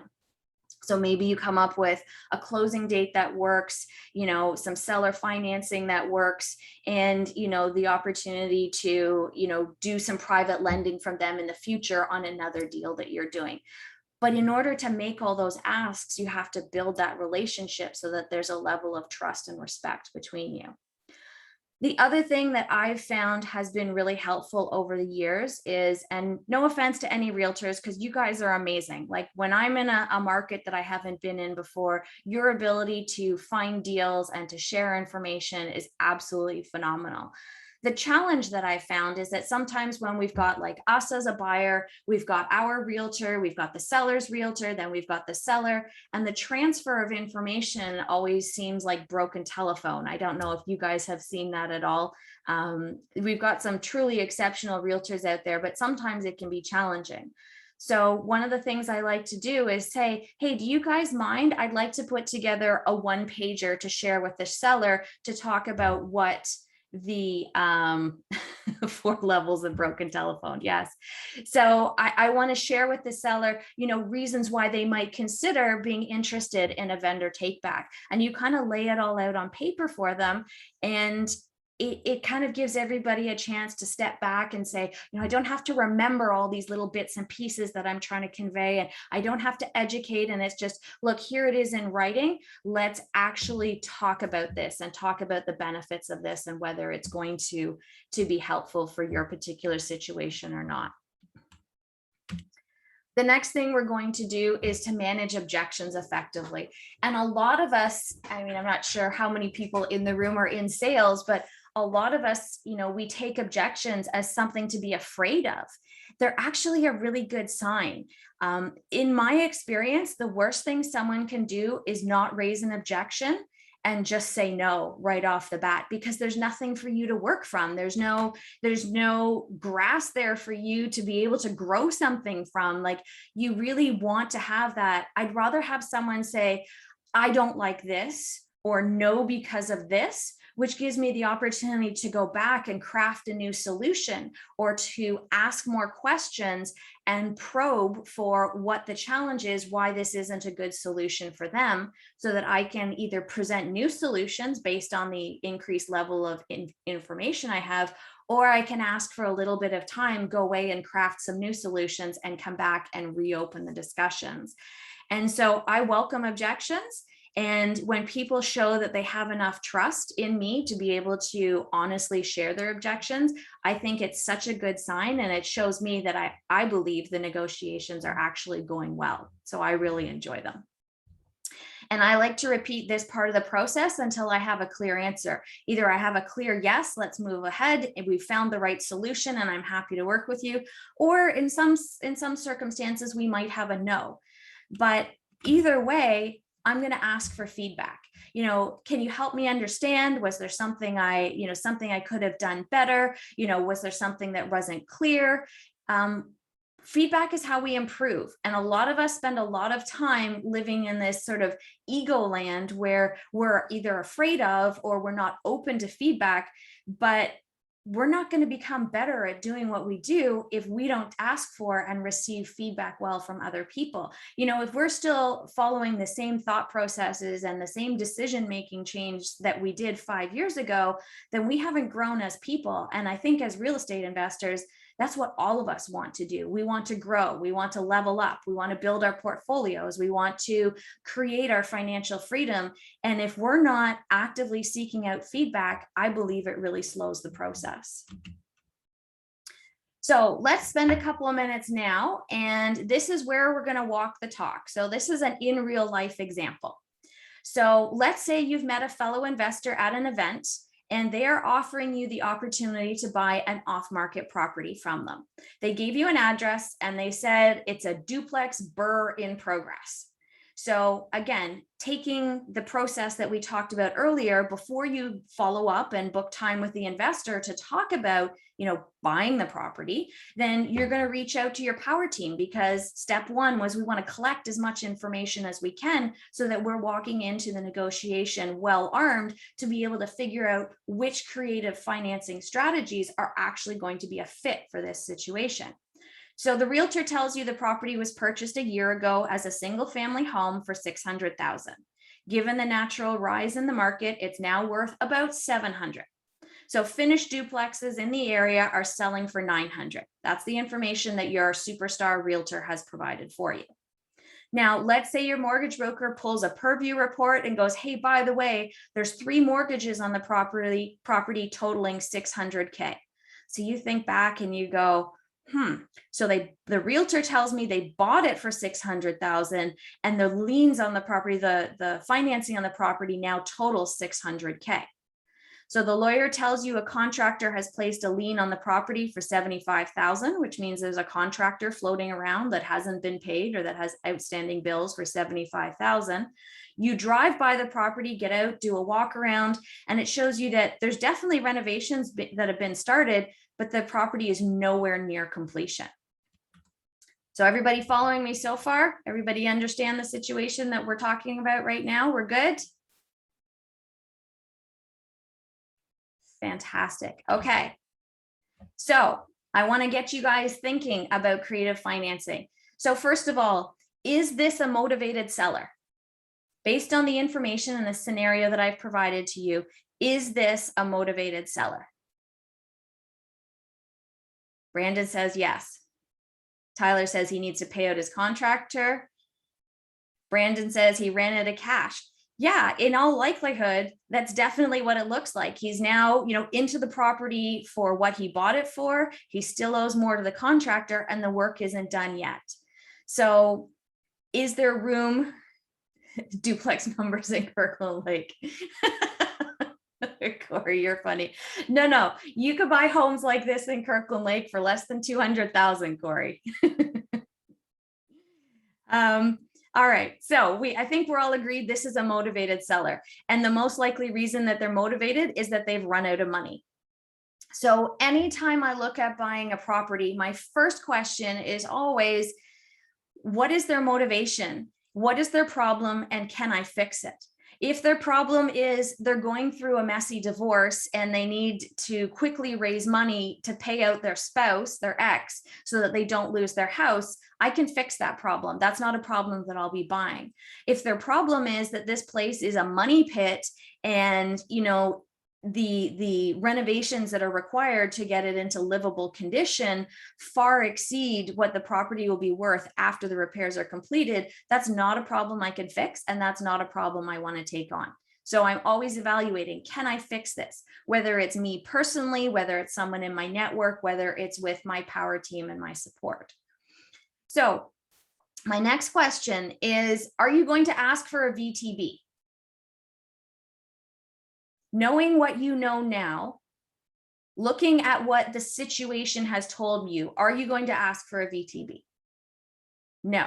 Okay, good. Because I see it happen so often where people just throw in an offer and they put a VTB in right away.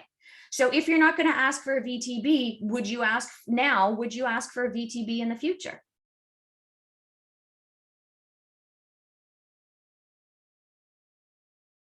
Fanny says yes. Okay, I'm interested, Fanny. Tell me when you believe a good time would be to ask for a VTB.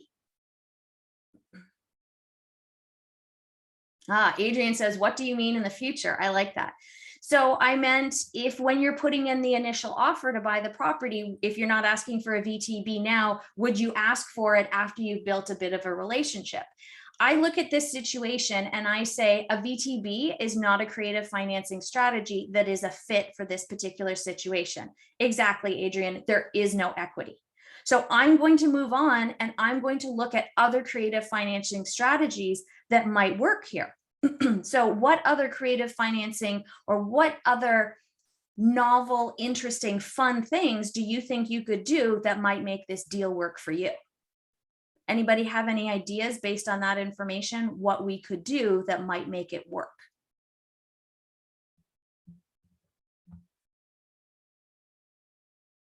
I'll give you guys a few seconds to think about it. I feel like I need like some Jeopardy music or something like that.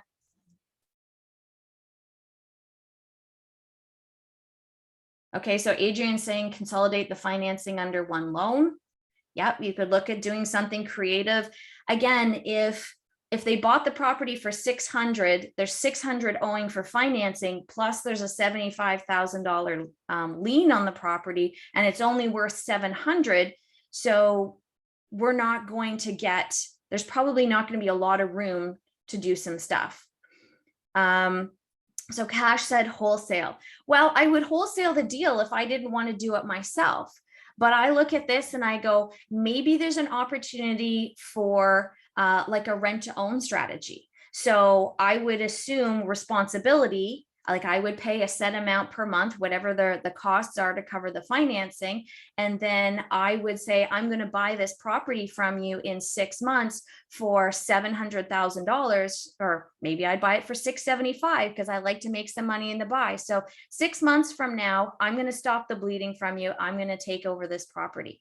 In the meantime, I'm going to spend $100,000, finish this renovation, legalize it as a duplex, and then I'm going to sell it or refinance it for upwards of $900,000 in the future. So what I want to do is figure out, and this is Brandon said, convert it to a duplex, the value is 900. Absolutely. If it only costs me, you know, $100,000 to finish the conversion to duplex, I've just made $100,000. And maybe I hold on to it and I buy it, you know, and then refinance it in the future. And Adrian says, speak to the contractor to negotiate a lower lien payment. Yeah, you can, you know, have your lawyer on your power team go back and say, listen, we're going to take this over. We're going to make sure that you get paid something. I know you're owed 75. Would you be willing to take 65?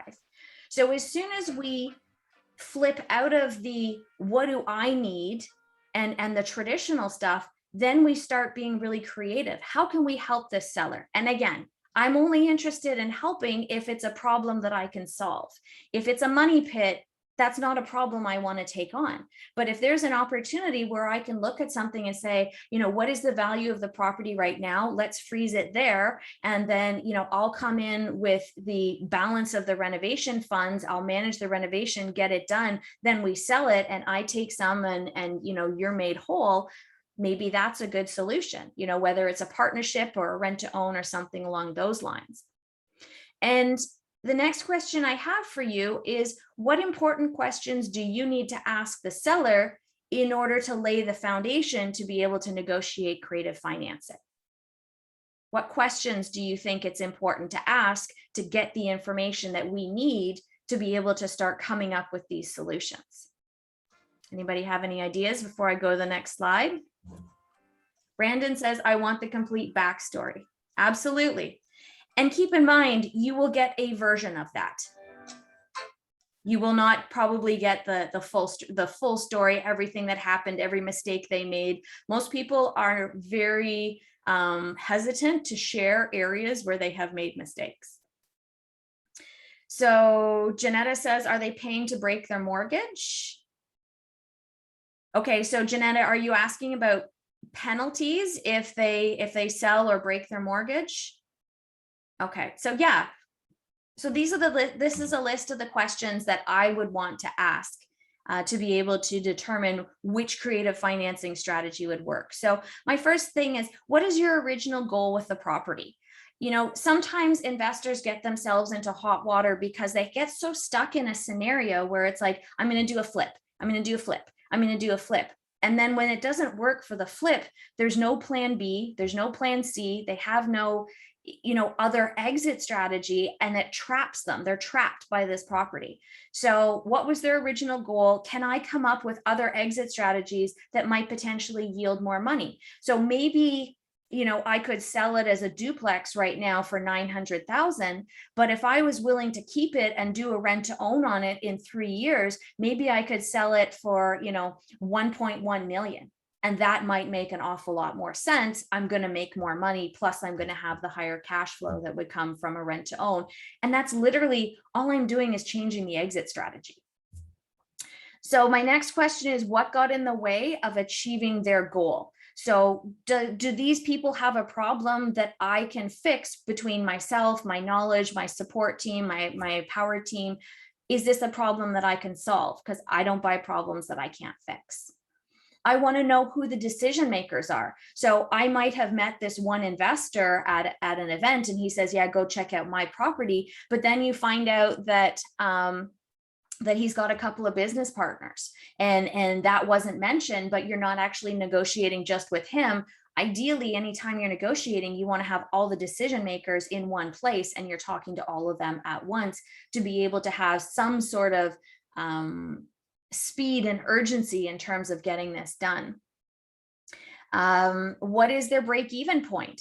So this is always one of my questions. You know, we talked about they bought it for 600. We talked about, you know, they've got 600 in loans on the property plus a $75,000 lien. What is not factored into those numbers? What's missing that they're going to count towards their break-even point?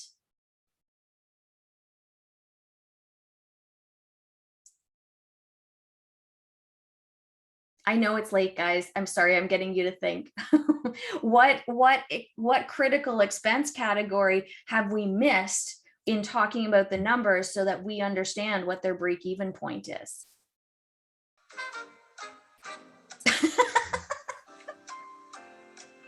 Okay, Tyler, you're in the right direction.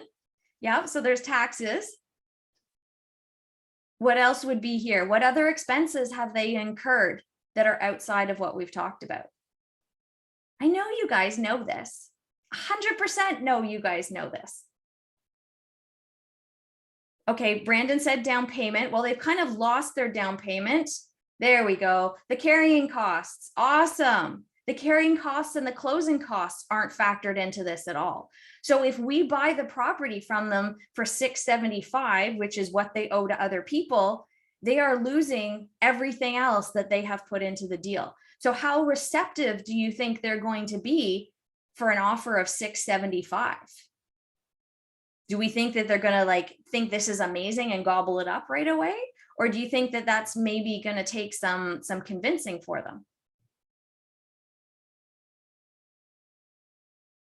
It's probably going to take some time, isn't it? And this is absolutely some convincing. So this is another key question I like to ask. Are they currently behind on any of their payments? Because that tells me the urgency, the timelines. What are we looking at? Has someone started power of sale proceedings or foreclosure proceedings against them? Are we looking at, 21 days until they lose the property? If that's the case, most people would go, heck, you know what? $675 for you to take it off my hands in 21 days and stop the bleeding? Absolutely. Do it, done. I'm fine with that. Other people would go, no, I'm using the cash flow from other properties to fund this. Like, I'm not willing to sell at a deep discount. But we can't answer any of those questions, or we can't come up with any ideas if we don't have a really solid understanding of what their situation is and what is motivating them. So key takeaways I'm hoping that everybody got from this presentation today. The needs of the other party should come first every single time. Every deal is different, so make sure you take the time to think and to plan strategically before you just get right in there, throw in an offer with a vendor take back on it. Like, take the time to be strategic about it, learn what you can about the deal that you're going into, and then set yourself up. And, I've had situations where I've had clients and they've said someone is selling and they've put 3 different offers together, like Jake and Paula. Here's one with a VTB, here's one with a lower price, but no VTB. And then here's one that sort of combines a small VTB with a mid-level price. And then people have the opportunity to make their decision. And I want people to remember that trying to be creative without building a relationship can actually cause you to miss out on an opportunity. So you're going to listen 75% more than you speak. Carefully plan what to ask for and the best time to ask it when you are thinking about creative financing and negotiating with people. So here's where you can find me if you want to reach out and chat. I love talking about real estate. I'll do it all day long. So if you would like to book time with me to learn more about any of my services, would love to hear from you. I have a Calendly link. You're more than welcome to book a discovery call with me. And Jen, I'm going to hop back over to you. That's amazing. Did you guys have that screen up long enough? Did you want to maybe, I don't know, Elizabeth, if you want to put that on? It wasn't just so people can take a quick maybe screenshot or something. Sure.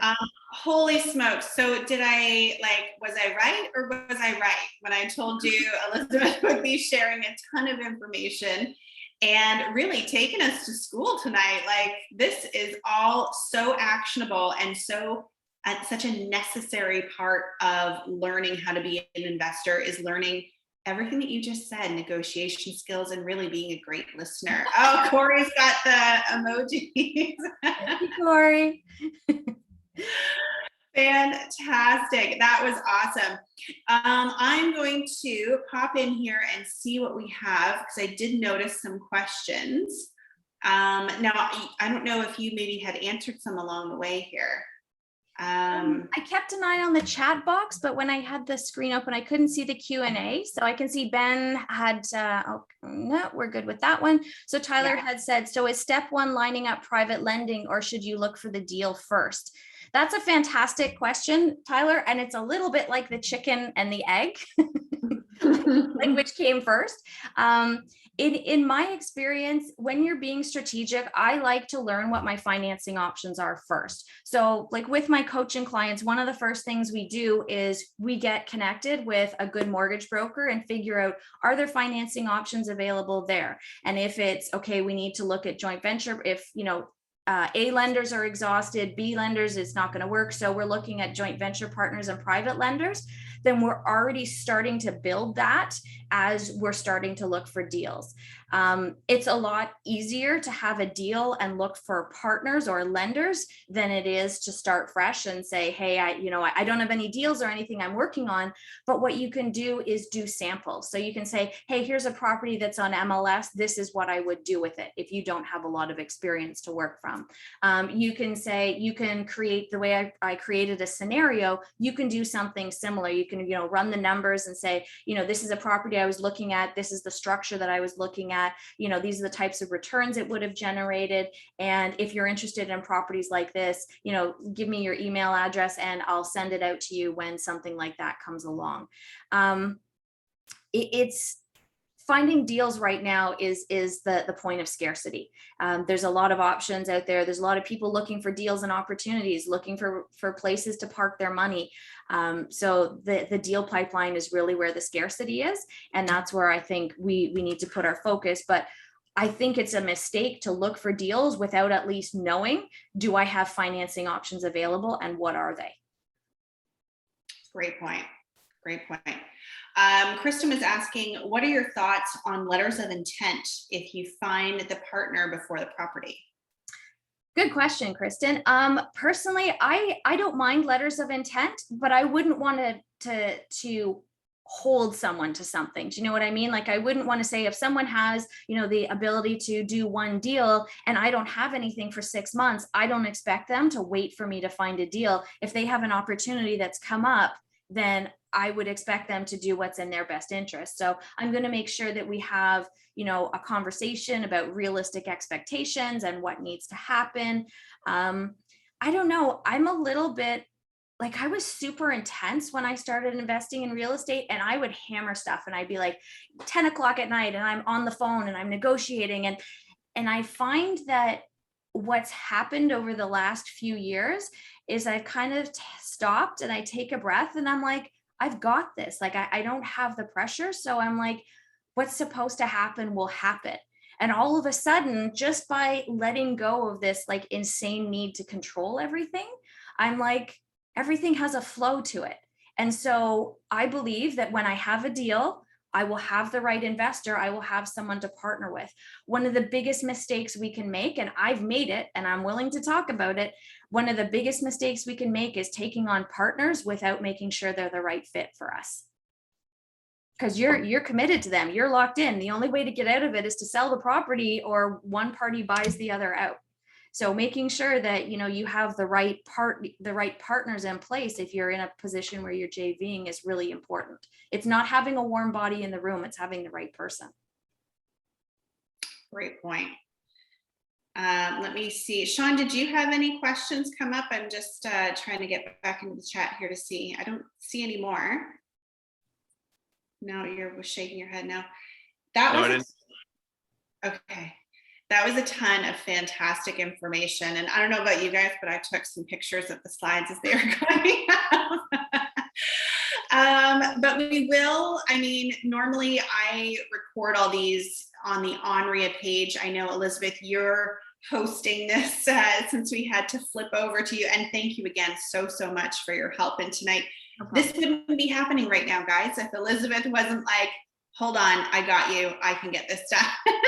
Put together a whole new webinar in like 5 minutes. So thank you so much. So this is being recorded and we'll figure out how we get it posted to the Onria YouTube channel. Let me see here. I think that's all the questions for tonight, unless anyone has anything else, or Corey, or do you have anything you want to pipe up with? I think there was one question in there, just said, what about having a letter of intent before you get the deal, like when you find the partner before the property? Or did we already answer that one? Yeah, we got that one.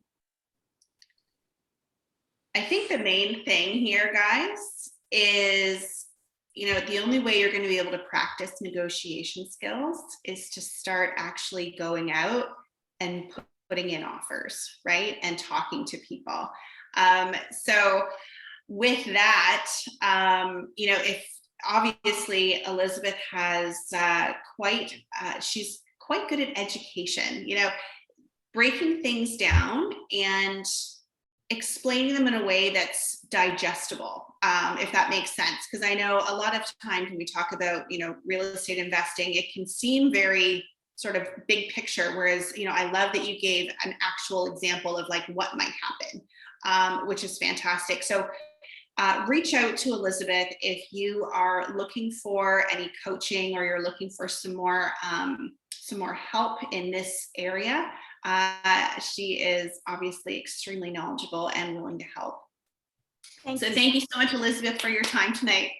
Thank you so much for having me. I love doing this. I have so missed, being able to teach and to share. And, as much as I love real estate, it's really given me my passion for helping others. So I really appreciate the opportunity. You guys are so sweet to have me back. And, to be able to follow Jake and Paula, it's kind of a tough show. Like those guys, they just kind of blow your socks off, right? So thank you so much. And Corey, it was lovely to see you here too. I know we keep trying to connect and we just keep missing. So looking forward to connecting with you in the next little bit too. We will, for sure. And guys, if you want to hear more from Elizabeth, you have a Facebook, is it a Facebook business page where you post some of the conversations that you've had with people? So I have a Facebook group, which is interactive and people can just come and ask questions. It's for investors across the country. So you get, if you're in Ontario and you're looking to invest in BC, you can connect with people out there. It enables people to network. I also host 2 webinars a month. So I have one on Monday evening, which is just typically a panel type presentation. So like we just had one on Monday night and we talked about joint ventures and how to structure them and how they work. And then I usually have a Monday lunchtime one, which is someone coming in and presenting intensive information on like, this is something that would benefit investors. So my last one was Andre from Scotiabank talking about the Scotiabank kind of investor program and why Scotiabank is a go-to for so many investors. Awesome. And how can people find those webinars or sign up for those? You can just follow me on my professional page, Elizabeth Kelly Consulting. And once you're in, once you register for one, then you'll automatically get the prompts to register for future ones. My past webinars are also on my YouTube channel as well. I think I have a whopping like 170 subscribers or something on YouTube. Yeah, so I'm going to spend a little bit of time over there, but yeah, and I'm happy, of course, I'll send this presentation over to you guys for the ONREA stuff too. I'm absolutely thrilled to be here. Awesome. Well, we appreciate your time and the time you took to combine the different talks. I'm like, can you just do a little bit of everything? So anyhow, thank you again. Let me see here. It's 10 to 9. And typically we like to sort of wrap things up just so we're respecting your time, everyone it's in attendance. Are there any other questions or anything? Actually, I have a question for everyone here. One of the pillars of ONREA is, of course, taking action. And I think it's really helpful to let people know what you're working on, not only to, again, talk about building your network and having people know what you do, but also for a bit of accountability on your own end. So why don't you guys put in the chat, what are you working on right now? Either, it's in the works that you're excited about, or it's a goal, in the next 4 weeks, what are you taking action on? Whether you are a brand new investor or, anywhere along the spectrum. So go ahead. I'm going to have you guys, I want to see lots of stuff popping in the chat here. Tell us what you're going to be working on. In the meantime, I am going to tell you what I am working on. And over the next 4 weeks, I will be pulling together our next ONREA event. Fingers crossed, Zoom actually works for me this time and our webinar doesn't get canceled. So bizarre. It was there this morning and not there this evening. Anyhow, so next month is November's event. Our next ONREA meeting is Thursday, November the 18th. So if you haven't, if you've got your phone handy, you can open up your calendar and put it in there. Thursday, November the 18th, same time, 7 p.m. We are going to be having, I can tell you, I won't tell you who yet, but I will tell you what we're going to be talking about. So next month, we plan on talking about short-term rentals. And you might remember before we broke for the summer break, we sort of talked a little bit about cottage rentals. This time, we're going to be talking about short-term rentals as an investment strategy and more as a high level. So who I have coming in does not live near a lake. You know, it's not like a vacation spot, but they have added short-term rentals as part of their revenue stream. It's another strategy that they've added on to what they're already doing.